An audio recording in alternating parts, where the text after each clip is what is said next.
최근 한 연구 결과가 흥미로운 내용이 나왔어요. 그게 뭔가 하면요. SNS 친구가 500명 이상 되는 사람들의 중에 60% 이상이 진정한 고민을 나눌 수 있는 친구가 한 명도 없다라는 조사 결과가 나왔어요. 아니 SNS 인스타에 그렇게 팔로우를 많이 하고 팔로잉도 하는데 마음을 나눌 사람이 없다는 거예요. 너무 안타까운 거죠. 여러분 뭐 연결이라는 온라인으로 연결이 된다고 하는데 실제로 연결이 안 돼요. 더 깊은 고립, 외로움, 포장, 위선을 하고 있다는 거예요. 제가 얼마 전에 우연찮게 어떤 쇼츠를 봤는데 그게 뭔가 하면요. 그분도 꽤 많은 이게 SNS 친구가 있었어요. 그래서 정모를 언제 할 테니까 한강 같은 데였던 것 같아요. 한강으로 와라. 내가 음식을 충분히 준비하겠다고 음식을 쫙 깔아놓고 기다렸는데 아무도 오지 않아서 씁쓸하게 언제 오나 하다가 파장을 했던 그 쇼츠가 기억이 납니다. 그냥 뭐 씁쓸하더라고요. 여러분 살다 보면 혹시 이런 생각 안 듭니까? 아무도 나를 찾지 않는다. 저 요즘에 그런 생각 되게 많이 하거든요. 예전에 부교육자 할 때는 굉장히 바빴어요. 막 어떨 때는 막 3주 스케줄이 꽉 차갖고 아무나 못 만났어요. 그래서 막 굉장히 제가 잘 나가는 줄 알았거든요. 근데 요즘에는 하루에 카톡 하나, 문자 하나, 전화 하나 안 올 때도 있어요. 어, 이래 보고 우리 목사님 왕따인가? 막 이렇게 생각하지만 그런 때가 있어요. 그래서 그런데요 오는 게 있어요. 스팸 전화. 쿠키에 그 설문조사 한다는 게 얼마나 자주 오는지 몰라요. 막 전화가 하도 안 울리는데 그런 거 볼 때마다 막 예전에는 짜증났는데 이제는 반가워서 한번 받아볼까? 얘기나 해볼까? 막 그런 생각도 들 때가 있어요. 그래서 예전에 그렇게 바빴는데 막 찾는 이가 없다 보니까 한 번씩 이런 생각이 들어요. 나 이제 잊혀진 존재인가? 나는 이제 더 이상 그 뭐 쓸모없는 존재인가? 중요치 않은 인물인가? 그런 생각이 한 번씩 이렇게 들 때가 있어요. 서글프죠. 굉장히 서글퍼요. 누군가가 연락이 없고 안 찾는다는 건 서글픈 일이에요. 근데 여러분 오늘 본문의 하갈이 꼭 그렇습니다.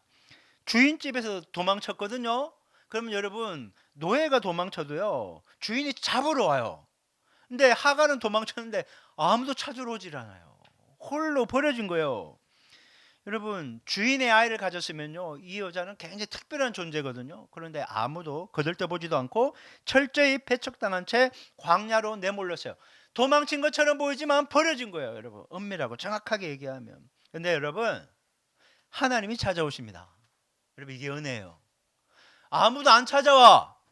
친구도 안 찾아오고 선배도 안 찾아오고 부모님도 연락도 없고 네가 뭐 알아서 살겠지. 아무도 연락이 없는데 하나님은 찾아오시더라는 거예요. 여러분 이게 은혜입니다. 하나님은요 믿음의 조상 아브라함만 만나시는 분이 아니라 이렇게 밀려나고 버려지고 상처 입은 하갈도 찾아와서 만나 주시는 분이라는 거예요. 여러분 이 말씀을 꼭 기억할 수 있기 바랍니다. 내가 하나님을 찾기 전에 하나님 먼저 찾아오신다는 거예요. 내가 예배 시간에 주님을 찾아온 것 같지만 하나님이 찾아오셨다는 걸 기억하셔야 돼요. 여러분 내가 기준이 아니라 하나님 기준으로 보니까 이 모든 게 하나님의 뜻과 섭리 안에서 우리를 끝까지 붙잡고 가신 하나님의 은혜가 보이더라는 거예요. 여러분 오늘 성경 본문을 통해서 그 하나님의 은혜, 나를 어떻게 하나님께 생각하시고 이끌어 가시는지 그 은혜를 경험하는 시간 되기를 주님의 이름으로 축원합니다. 오늘 본문에서 하나님이 어떤 분인가 세 가지 살펴보려고요. 자, 첫 번째 하나님은 어떤 분인가? 자, 한번 읽어볼까요? 시작. 찾아오시는 하나님. 예, 그래요. 하나님 찾아오신다는 거예요. 자, 창세기 6장 7절 8절 한번 읽어볼게요. 자, 화면 보시고 붉은 글씨가 중요하거든요. 이건 설명이 되니까. 자, 읽어볼게요. 시작. 여호와의 사자가 광야의 샘물 곁 곧 술길 샘 곁에서 그를 만나 이르되 사내 여종하가라 네가 어디서 왔으며 어디로 가느냐 그가 이르되 나는 내 여주인 사리를 피하여 도망하나이다. 아멘. 하갈이 지금 여주인의 집에서 도망쳐서 광야로 달려가고 있어요. 억울해요. 두려워요. 막막해요. 그 속에서 아무도 없는 광야에서 헤매고 있었습니다. 그런 그녀를 하나님이 찾아오십니다. 여러분 굉장히 중요한 본문이에요. 뭔가 하갈이 광야에서 하나님을 찾아낸 것이 아니라 하나님이 광야로 하갈을 찾아오셨다는 거예요. 하갈은 기도하지 않습니다. 찾지도 않습니다. 신앙이 없는데 뭐. 하나님이 찾아오시는 거예요. 7절에서 여호와의 사자가 그녀를 만났다라고 되어 있습니다. 이 단어는요. 우연히 뭐 하다 보니까 만난 것이 아니라 하나님이 적극적으로 찾아내셨다. 그래서 만나 주셨다라는 거예요. 하나님이 만나 주신 거예요. 하나님께서 도망간 여자를 찾아오신 거예요. 광야로. 도망간 그 자리로. 여러분, 광야가 어떤 곳이에요? 광야를 쉽게 말해서 그냥 사막이에요. 사막. 우리가 딱 사막하면 떠오르는 거 있잖아요. 아무것도 없어요. 사람은 아무도 없어요. 내 힘을 의지하고 이겨낼 수 있는 곳이 아니에요. 그곳이 광야이고 사막이에요. 의지할 모든 것이 끊겨버린 그곳에, 인생의 절벽에서 이제 떨어지면 죽을 것 같은 그 상황 가운데 하나님이 찾아오셨다는 거예요. 독일의 구약학자 클라우스 베스트만은 이렇게 얘기합니다. 이 이야기는 하나님의 돌보심이 이스라엘의 경계를 넘어 가장 소외된 자에게까지 미친다는 것을 보여준다. 하나님의 은혜는 민족적, 사회적, 신분적 경계를 초월한다. 자, 이 말은요, 하나님 택해 부른 아브라함과 사레만 이제 믿음의 후손을 낳아야 되니까 중요하게 생각하는 것이 아니라 그 속에 상처받고 밀려난 완전히 아웃사이드, 엑스트라에도 들지 않는 그런 한 여자 하갈에게도, 모두에게 잊혀지고 버려진 존재인 하갈에도 하나님의 은혜는 주어진다라는 거예요. 그렇다면 여기 있는 우리에게도 하나님의 은혜는 임하신다 믿으시기 바랍니다. 하나님의 은혜의 예외 대상은 아무도 없어요. 여러분, 이게 은혜예요. 사람들은 나에게 좀 따뜻하게 대해주지도 않고 좋은 말도 안 해주고 미운 말하고 상처 주는 말하고 함부로 대할 수 있지만 하나님은 절대 그렇지 않는다는 거예요. 하나님의 은혜는 예외 대상자가 없다라는 거예요. 자, 8절의 질문이 중요한데요. 하나님이 이렇게 물었습니다. 사례 여종 하갈아, 네가 어디서 왔으며 어디로 가느냐? 여러분, 하나님은요, 하갈의 이름을 정확하게 알아요. 아무도 그들도 보지 않는 여종의 이름을 안다니까요. 여러분, 성경에 나오는 수많은 사람은요, 이름이 없어요. 여러분, 이름이 없어요. 바알에게 무릎 꿇지 않은 7,000명의 용사 없어요. 기드온의 300용사, 300용사 이름 없다니까요. 우린 주인공 기드온이나 엘리야 이런 사람에게만 집중하지 대부분의 사람은 이름이 없어요. 근데 하나님이 지금 하갈을 콕 집어서 얘기하는 거예요. 하갈아라고 부르는 거예요. 그러니까 하나님이 지금 여기에서 이름을 툭툭 부르는 거예요. 누구누구야, 누구누구야, 이렇게 정확하게 부르는 거예요. 그 하나님이요, 정확하게 이름을 알고 계신데 이렇게 얘기하는 거예요. 어디서 왔느냐? 이게 뭐예요? 너의 지금 상처가 어떻게 생긴 거냐, 지금 어떤 상태냐라고 과거를 묻는 거예요. 그리고 어디로 가느냐라는 것은 앞으로의 방향과 미래를 묻는 거예요. 내 과거가 이런 것인데 너 지금 그 상처를 안고 어디를 향해 가고 있는가 묻고 있는 거죠. 근데 하갈이 대답합니다. 나는 내 여주인 사례를 피하여, 그러니까 나 여주인에게서 왔다는 거죠. 피해서 지금 뭐라고요? 도망하고 있다라는 거예요. 자, 오늘 본문을 잘 보세요. 하갈은 무엇을 피하는지를 알았지만 어디로 가야 하는지를 몰랐어요.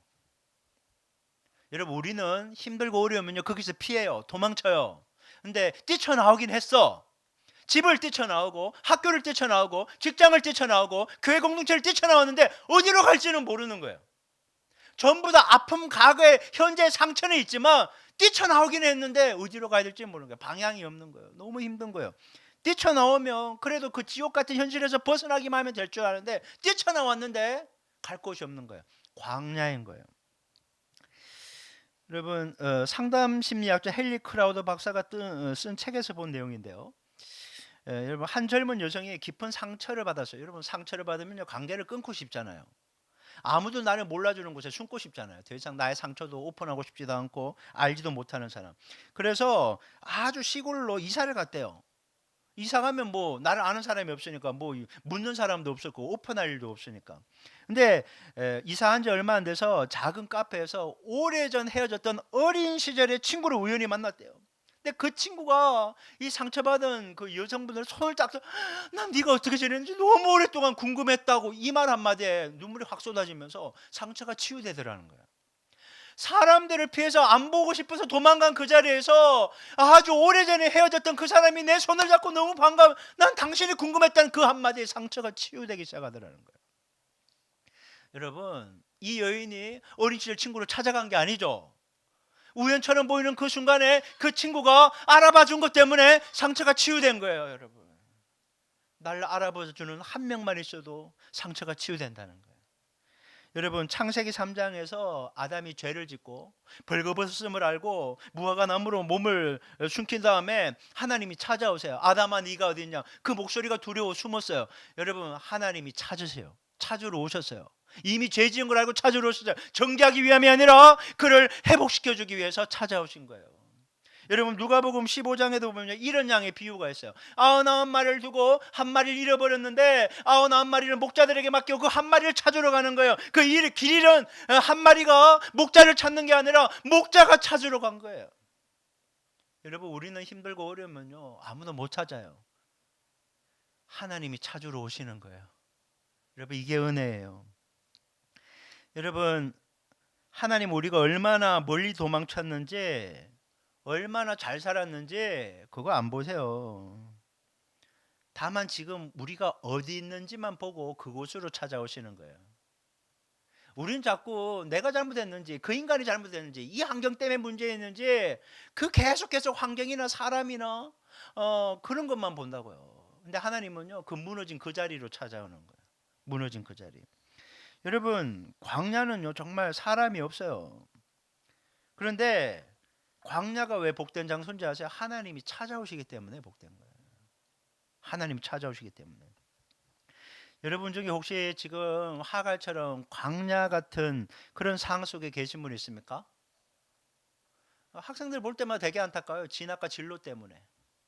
또 친구들과의 관계 때문에. 저는 학교 생활하는 애들 보면서 막 되게 좀 안타깝고 속상할 때가 되게 많은데 이것도 사회하고 똑같구나. 작은 사회를 배우는 거거든요.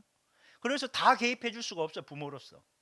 어떤 때는 막 달려가서 왜 내 새끼한테 이랬냐고 막 씻기도 하고 막 무시하는 거냐고 막 하고 싶은 저 연약함이 그런 생각이 들지만 개입할 수가 없어요. 왜? 애가 이겨내야 될 부분이라는 게 훤히 보이거든요. 이걸 이겨내야 되는 거예요. 여기서 하나님이 애를 키우려고 하는구나. 그래서 도망가지 말고 힘들어도 버티라고 하는 거예요. 그게 너의 훈련장이다 이거예요. 여러분 어른들은 솔직히 애들 뒷바라지 하느라고 얼마나 힘듭니까? 애가 뭐 대학만 들어가면 결혼만 하면 끝날 것 같은데 이게 평생 AS해야 돼. 평생을 죽을 때까지 그냥 내리사랑으로 계속 사랑을 부어야 되는 거예요. 여러분 진로 때문에도 힘들고 관계 상처 때문에도 힘들고 재정 때문에도 힘들고 일 때문에도 힘들고 현실에서 도망치고 싶은 분이 왜 없겠어요. 다 나름대로 힘들지. 하지만 여러분 기억하십시오. 도망친 광야에 혼자 있는 게 아니라는 거예요. 하나님이 찾아오심을 믿으시기 바랍니다. 하나님이 찾아오신다. 그 막막한 광야가 빛 대신 하나님이 먼저 찾아오시니까 찾아오시는 하나님만 만나면 이기게 될 줄 믿습니다. 여러분. 그러니까 찾아오신 하나님 지나가게 하지 말고 주님 나 여기 있습니다. 무너진 이 삶의 자리에서 주님을 만나기를 원합니다. 찾아오신 주님을 꼭 만나게 하여 주시옵소서. 만나는 은혜가 있을지어다. 주님 만나면 승리하는 인생이 될 것입니다. 자, 두 번째 오늘 본문에서요 또 중요한 하나님이 어떤 분인가. 자, 한번 읽어볼까요? 시작. 들으시는 하나님. 주님은 듣고 계세요. 뭘 듣고 계세요? 내 목소리뿐만 아니라 마음의 소리도 다 듣고 있다는 거예요. 생각도 듣고 계시고 마음의 소리도 듣고 계시고. 자, 본문 16장 9절에서 11절 한번 읽어볼게요. 두 페이지인데 한번 천천히 읽어보겠습니다. 시작. 여호와의 사자가 그에게 이르되 내 여주인에게로 돌아가서 그 수하에 복종하라. 여호와의 사자가 또 그에게 이르되 내가 내 씨를 크게 번성하여 그 수가 많아 셀 수 없게 하리라. 여호와의 사자가 또 그에게 이르되 네가 임신하였은즉 아들을 낳으리니 그 이름을 이스마엘이라 하라. 이는 여호와께서 내 고통을 들으셨음이니라. 그가 사람 중에 들나귀 같이 되리니 그의 손이 모든 사람을 치겠고 모든 사람의 손이 그를 칠지며 그가 모든 형제와 대항해서 살리라 하니라. 아멘.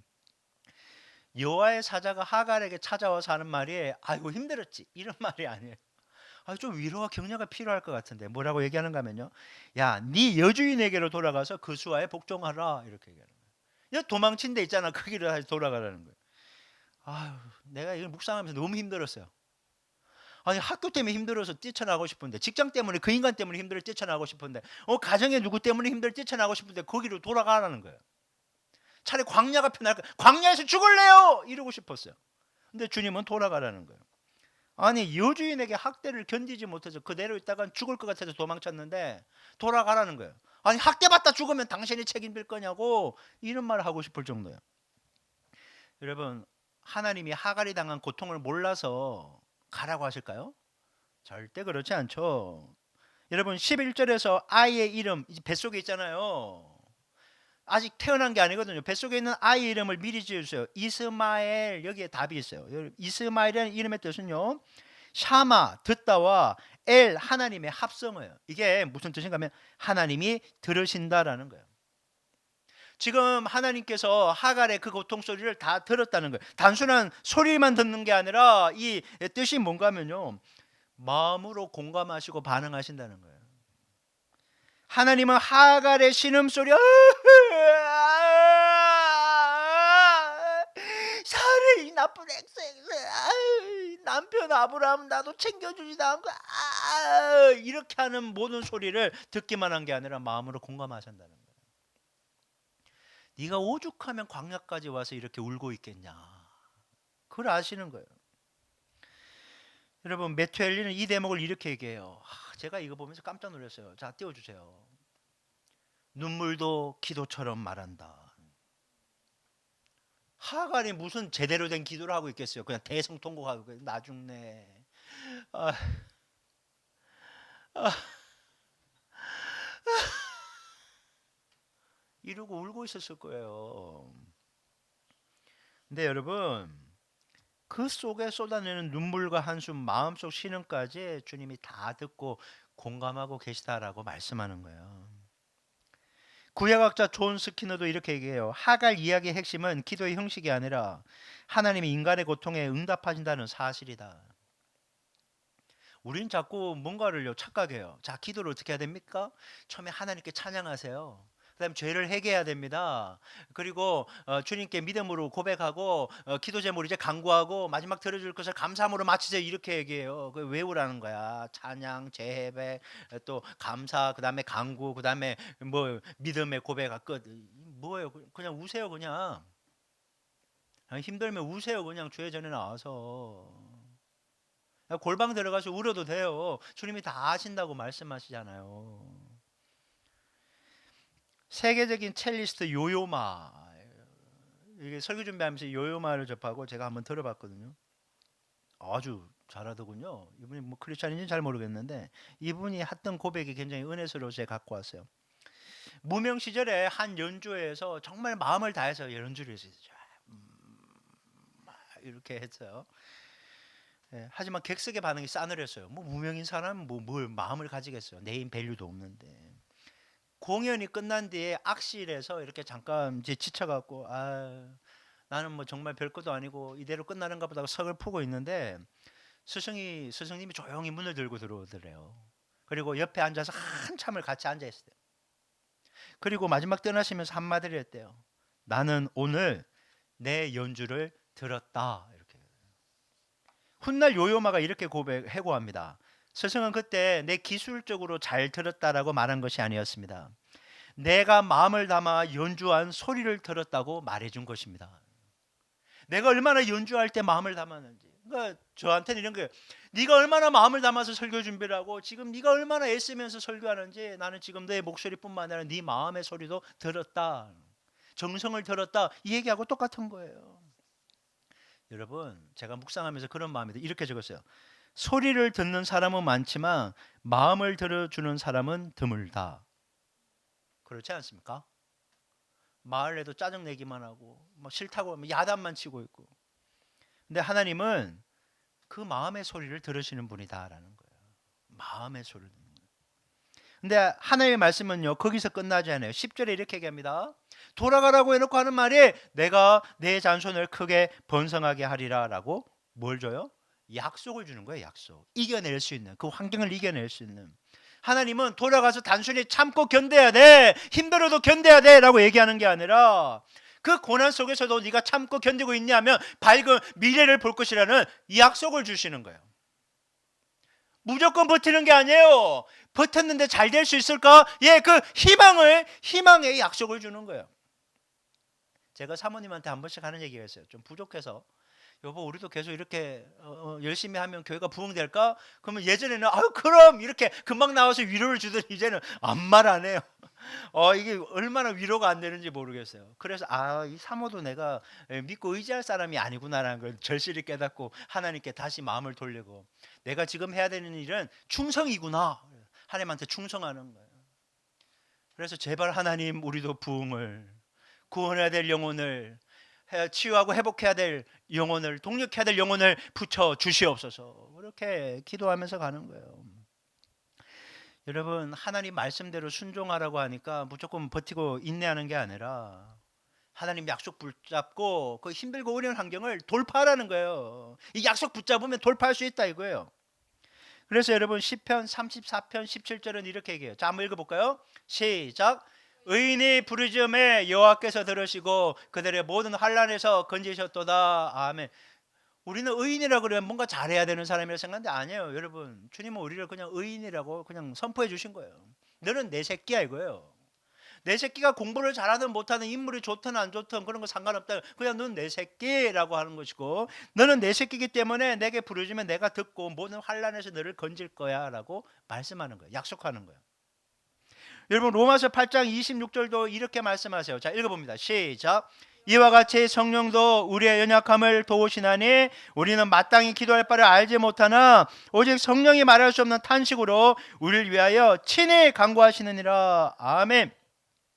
힘들고 어려워 죽겠는데 뭔 기도를 해. 기도도 못해요. 기도할 힘도 없어요. 예배 나오기도 억지로 나왔는데, 그런데 하나님이 얘기하십니다. 성령께서 우리를 위해 탄식하며 기도해 주신다. 여러분, 주님의 기도가 우리를 살리는 거예요. 여러분 절대 죽지 않아요. 여러분 절대 무너지지도 않아요. 여러분은 절대 루저, 실패자가 될 수 없어요. 왜? 성령님이 우리를 위해 탄식하며 기도하고 계시니까. 예수님이 하나님 우편에서 우리를 위해 기도하고 있으니까 여러분, 우리는 절대 루저가 될 수 없어요. 악한 마귀가 아무리 쏘겨도 쏘지 마세요. 그건 거짓말이에요. 거짓말. 여러분, 우리는 위너예요. 위너. 이미 우리가 믿는 주님이 위너이기 때문에 따라합니다. 예수 승리 내 승리, 예수 능력 내 능력, 예수 소망 내 소망. 여러분, 승리하는 인생이 될 거예요. 여러분, 우리는 무너질 인생이 아니에요. 여러분, 갓난 아이들, 저는 우리 교회도 좀 유아실 좀 생겨갖고 좀 아기 가지고 있는 분이 왔으면 좋겠어요. 그래서 막 전물리로, 죄송합니다. 막 아기 막 그거 먹이러 막 수유하러 가고, 막 애가 막 갑자기 막 소리 질러도 난 너무 좋아, 너무 좋아. 막 그런 은혜가 있으면 좋겠어요. 여러분, 아멘. 무슨 얘기하고 싶은가 하면, 첫째 때는 좀 잘 모르지만 둘째만 돼도요, 애가 딱 울면요, 이게 엄마가 알아요. 이게 똥을 쌌는지, 배고픈지, 잠이 와서 칭얼대는 건지 안다는 거예요. 여러분, 하나님은 그 엄마보다 우리를 더 잘 아신다는 거예요. 여러분, 내가 무슨 말을 해야 될지 몰라서 입을 꾹 다물고 있을 수도 있어요. 여러분, 사람들 그렇잖아요. 남들 막 다 얘기하는데 나도 얘기를 하고 싶은데 막 그 아이 형들이라든지 말을 잘 못한다든지 그러면 입을 꾹 다물고 있거든요. 근데 하나님은 그렇게 입을 꾹 다물고 있는데도 내가 뭐 필요한지 정확하게 다 알고 계시다는 거예요. 여러분, 이게 은혜 아닙니까? 여러분, 거창하지 않아도 돼요. 기도가 좀 불안해할 수도 있죠. 기도를 무조건 뭐 3, 40분 내리 쏟아 부어야 되나요? 단 1분만이라도 주님은 내 마음은 아신다라고 말씀하는 거예요. 여러분, 사람들은요, 내 말을 잘 이해 못해요. 중간에서요, 배달 사고 얼마나 많이 나는지 몰라요. 우리 가족 안에서도 배달 사고가 되게 많이 나요. 나는 이렇게 얘기했는데 중간에서 나는 사람이 막 이상하게 얘기하고 막 그런 분이 저쪽에 한 분 잘 계세요. 네. 대부분 제 말을 이렇게 전달해 주니까 그래요.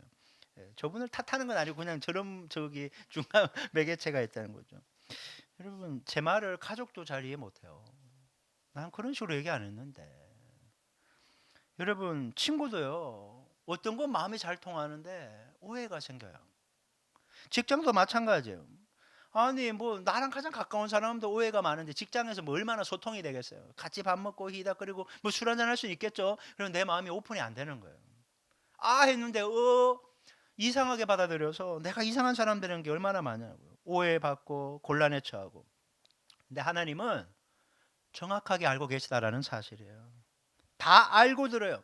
작은 신음조차도 다 듣고 계시다는 거 놓치지 않아요. 여러분, 따라해 봅니다. 이스마엘.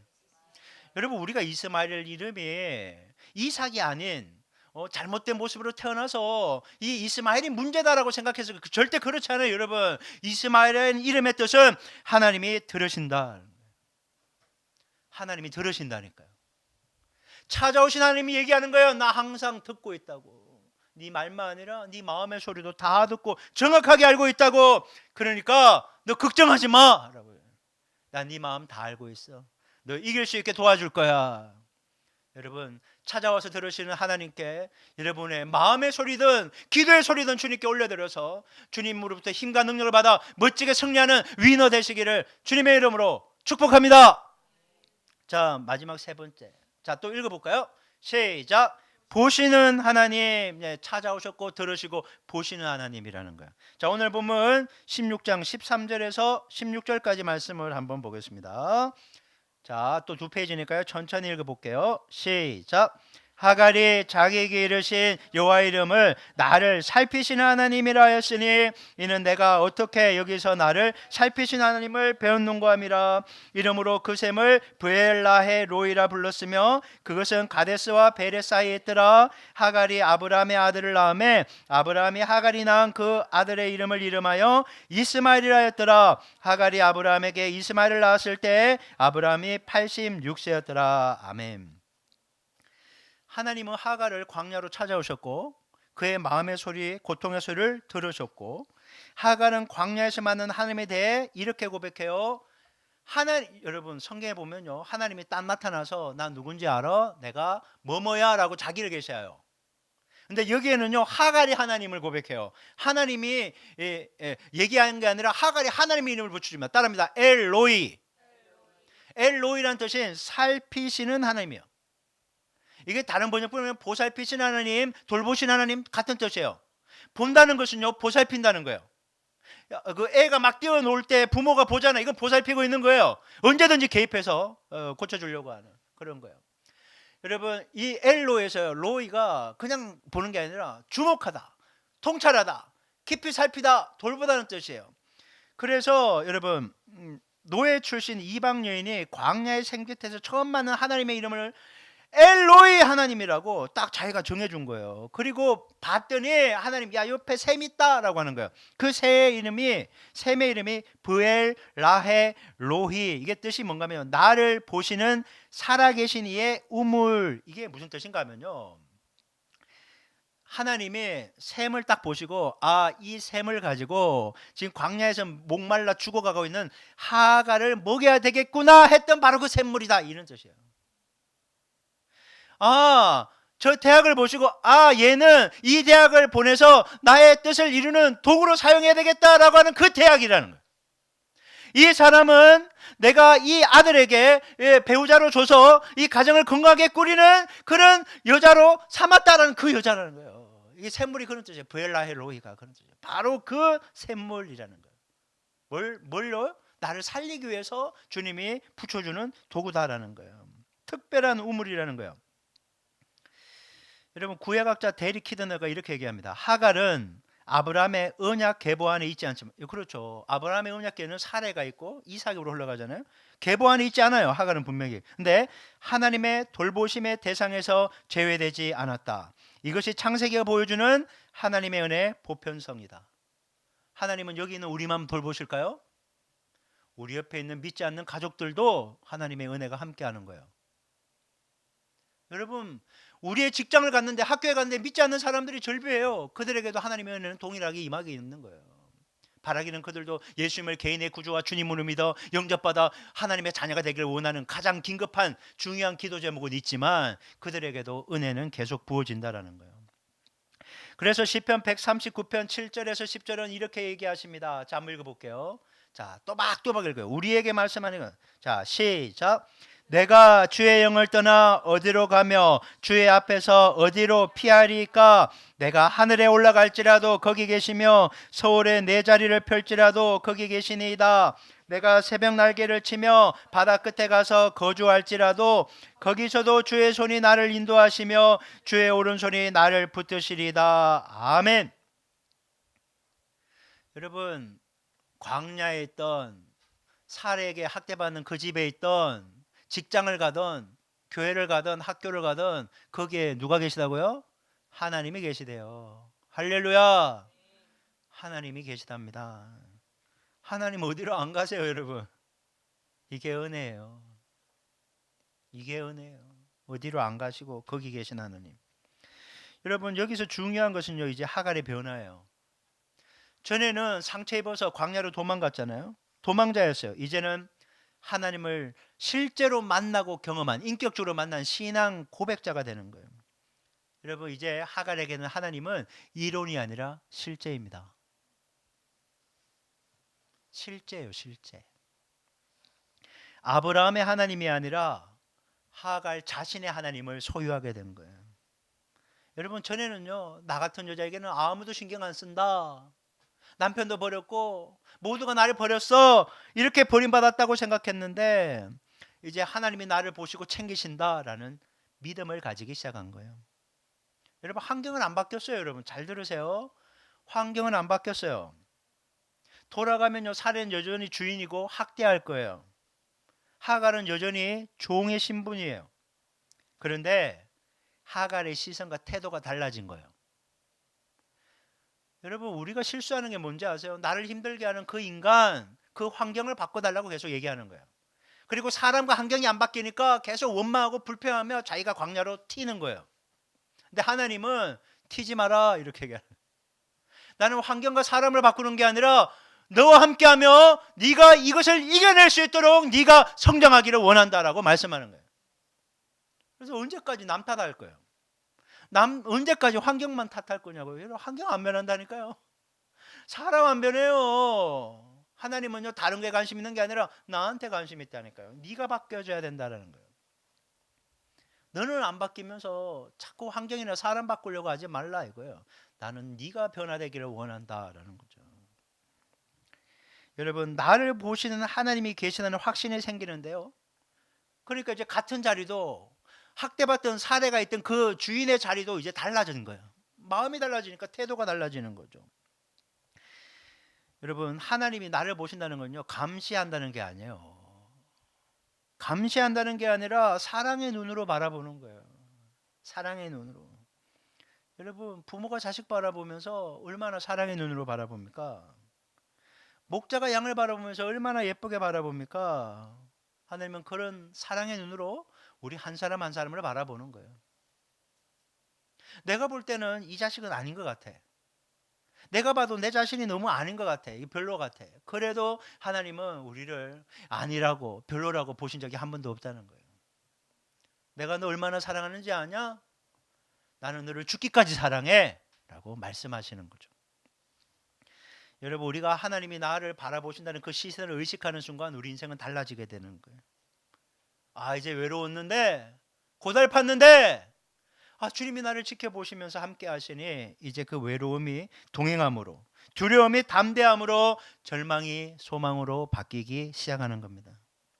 그래서 우리는 나를 주목해서 보시는, 이 24시간 주목해서 보시는 엘로이의 하나님을 이론이 아니라 실제로 경험하고 느끼고 살 수 있어야 되는 거예요. 하갈을 바라보셨던 하나님이 우리도 지켜보고 계심을 믿습니다. 나를 지켜보시니까, 돌보시니까, 책임져 주시니까 우리는 무너지지 않고 반드시 승리하는 인생이 될 줄 믿습니다. 아멘 합시다. 승리하게 될 거예요. 자, 이제 본문을 마무리 짓겠습니다. 이제 설교를 맺겠습니다. 우리는 오늘 하갈을 통해 하나님이 어떤 분이신지 세 가지를 살펴봤죠. 자, 첫 번째, 자, 읽어볼게요. 시작. 하나님은 찾아오시는 분입니다. 아무도 찾지 않는 곳으로 여러분 도망쳐 보세요. 거기도 주님이 찾아오신다니까요. 도망가지 마세요. 도망가지 마세요. 자, 두 번째, 자, 시작. 하나님은 들으시는 분입니다. 하갈의 말 못하는 고통과 눈물까지 주님이 들으셨듯이 내가 방 안에 틀어박혀서 너무 속상하고 힘들어서 차 안에서 그렇게 힘들어하는 그 소리를, 마음의 소리를 주님이 들으신다는 거예요. 자, 마지막 세 번째, 시작. 하나님은 보시는 분입니다.